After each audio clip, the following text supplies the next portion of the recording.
Washington, D.C., the U.S. capital, has come under a security lockdown days to the swearing-in of President-elect Joe Biden.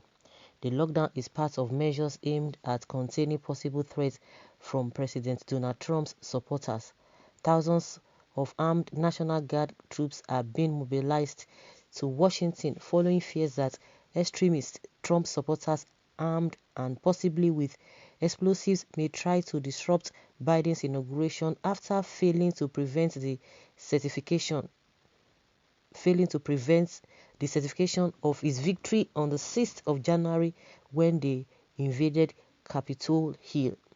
Washington Police Chief Robert Contee said the U.S. Capitol was facing a major security threat.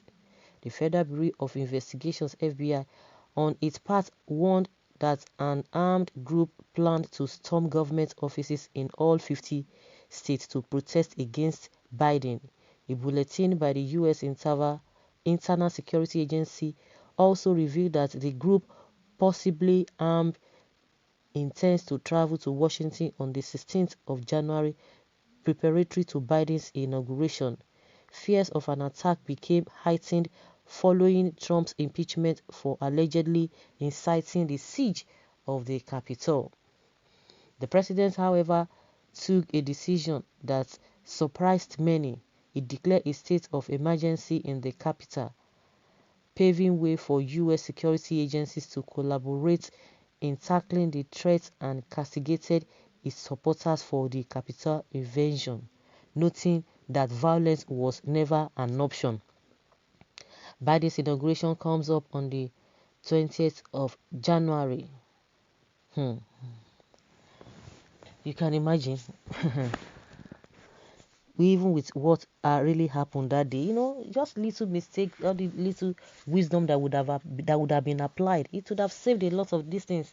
Now he's not blaming his supporters now that violence is not the way. But when he was tweeting, we are going to go wide. What is the meaning of wide? Wide how? I didn't mean they were protesting that they were outside, they were protesting. I think that's the normal thing. But to the extent that he even said they will go in. How can you expect that kind of crowd to go in?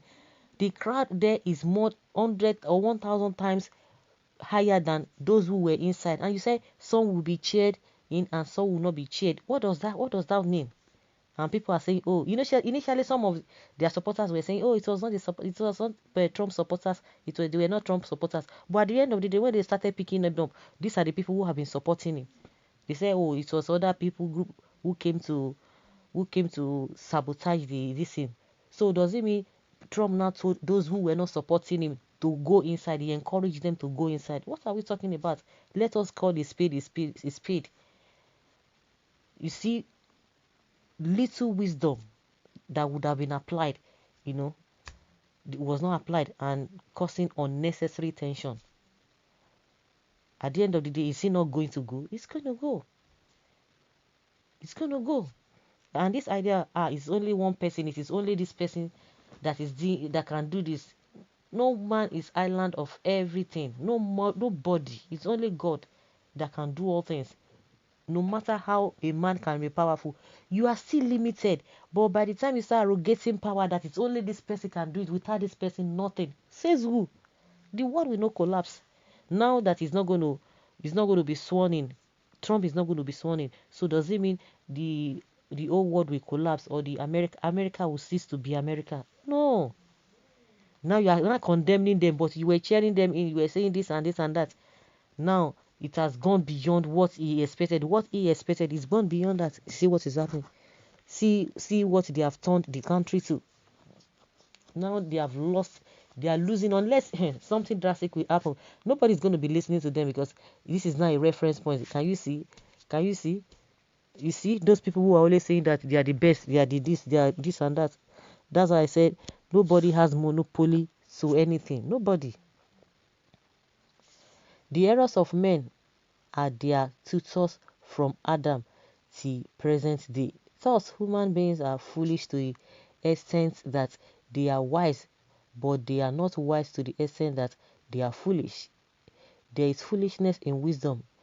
As there is wisdom, so there is wisdom in foolishness. a confluence leading to the angle of unconscious compromise, the point at which men call what is good bad and what is bad good. Bravo to Joe Biden in advance as a new 46th President of the United States of America. I wish God's care and successful two-term tenure. That's what someone says here. Stolen mandate, it can't go far. USA is now a third world country. What a word. Can you imagine that? That seat will be hot for Biden. The tension of threat will cause it to Biden that he will resign. Watch and see. You have become God. You have really become God. So what now happened to Trump now? So it is as a bad behavior. It is as a the bad thing that he did that made him not to enter the second term or not to rule again or to lead again in second term. People just say whatever they want to say. So now you can imagine this because of this unwarranted speeches or talks here and there, actions cost 5 people their lives. Who can create life? You can't create life, but you do things in order to take life. It's unfair. It's very, very bad. The unfortunate thing there is that some people will not still learn. They will not learn from this whole thing. They will not learn. And from the indication now that they are planning again for that day, on that day, to do what? Didn't we see a lot of things that happened? They found out that day. A lot of things happened. United States of America should apply the powers in the Constitution to resolve the current political matters. America again. It is American that we are hearing all of these things. That is to tell you that I think maybe it was just packaging. They were just packaging themselves.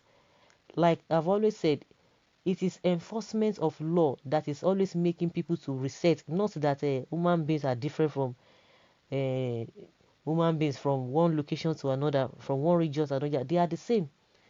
It is when the government stands its ground, and if the government is sincere and they themselves they lay the rules and they themselves they follow and they apply to that, and they are seen as example of what they are asking others to do.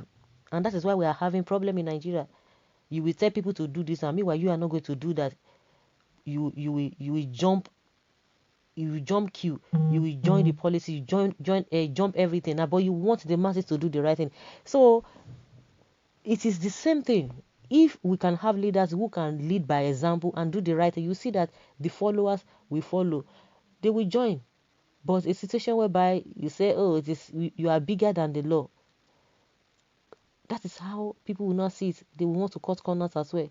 What has been helping America all along is because of the enforcement of law, and they always stand by the law, by the constitution. But what we have in Nigeria is nothing to write home about. That's why we see that corruption and indiscipline is the order of the day. So it's happening there. But now, because human being will always be human being, that is why you see that these people, and they just needed somebody to just lead them, and that is it. And that was exactly what Trump did. That was exactly what he did. Now, with all the gra now, is he going to continue with the second term? No, it's not going to happen. So, guys, let us hear your opinion and know your thoughts on this.